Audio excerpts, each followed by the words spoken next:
Good evening from wherever you are watching us, and welcome to KTS Monday Sports Review.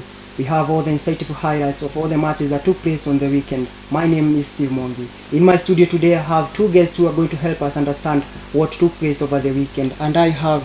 My name is Vincent Kimaiga. And my name is Ngetich Hilary. We start right here at home, where Gor Mahia are through to the second round of the CAF Champions League through a 3-3 aggregate. And Gor Mahia, guys, what do you think of it? They sold Serenkuma. Do you think they still have a chance to go further than that? I think Gor Mahia did justice on their money because they sold Danny Serenkuma and they got back two good players in the names of Francis Aluka and Ali Abondo, the midfielder.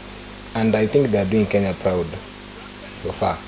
As you can see in the home game they won, and when they went over there in Madagascar, they were behind.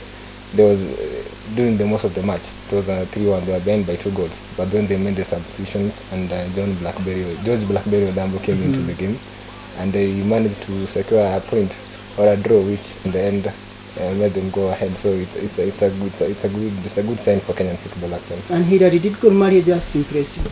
Okay, first of all, I think Serenkuma was a quality player, but in Ali Abondo and Alunga, I think they have replicated, they have brought in some very good players, and Ali Abondo, who scored the penalty in the second leg, has shown that maybe even without Serenkuma they can still go far. So do you think they can go ahead and clinch this thing even despite the challenges? Well, watching the game against Snaps here in Kenya, I thought Gor Mahia had a lot of chances to score, and I think they need to improve on being clinical enough in front of goal, because there are so many chances to kill the game, but I think they need to be sharper in front of goal. Kimaiga, 3-3 aggregate. Don't you think that's a very slim chance for Gor Mahia? Do they have a chance to clinch this trophy? I will speak generally on Kenyan football. We have to look at it in terms of baby steps. All right, let's just take the baby steps. We are ahead. We are in the CAF. Let's not put pressure on the players by expecting a lot from them. Let's just say thank you and give them our support for the far they have done for us. Good. And unfortunately for their counterpart, Sofapaka were knocked out by FC Platinum of Zimbabwe, and they won.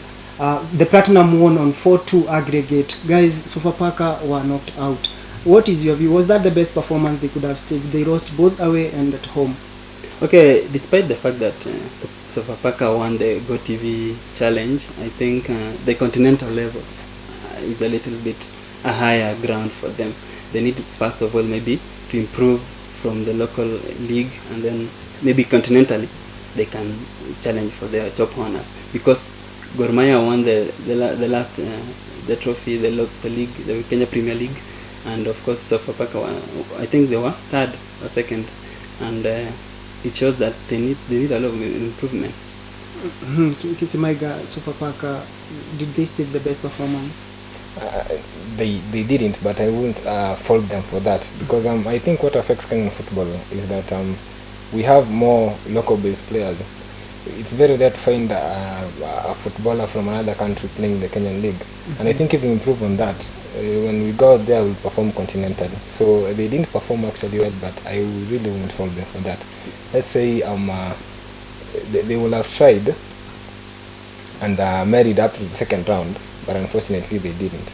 Okay, and again, if you look at Gor Mahia, which team did face the Esperance team in last year, they had a lot of problems with ball control. Maybe the Tunisians shown that they could really control the ball very well.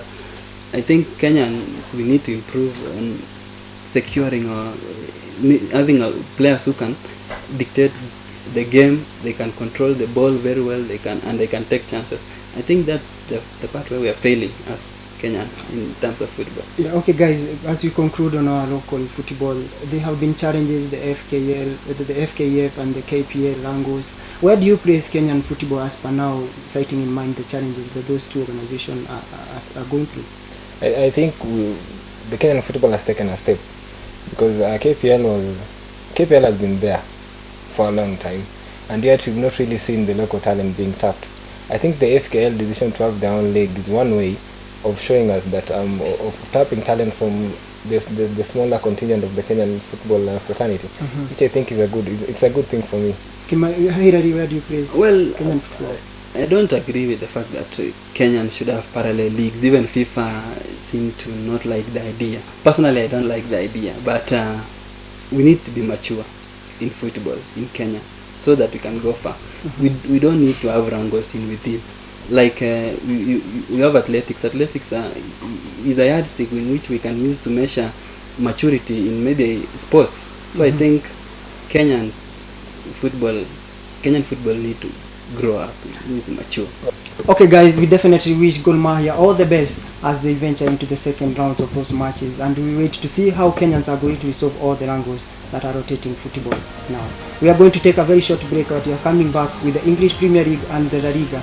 Don't go far.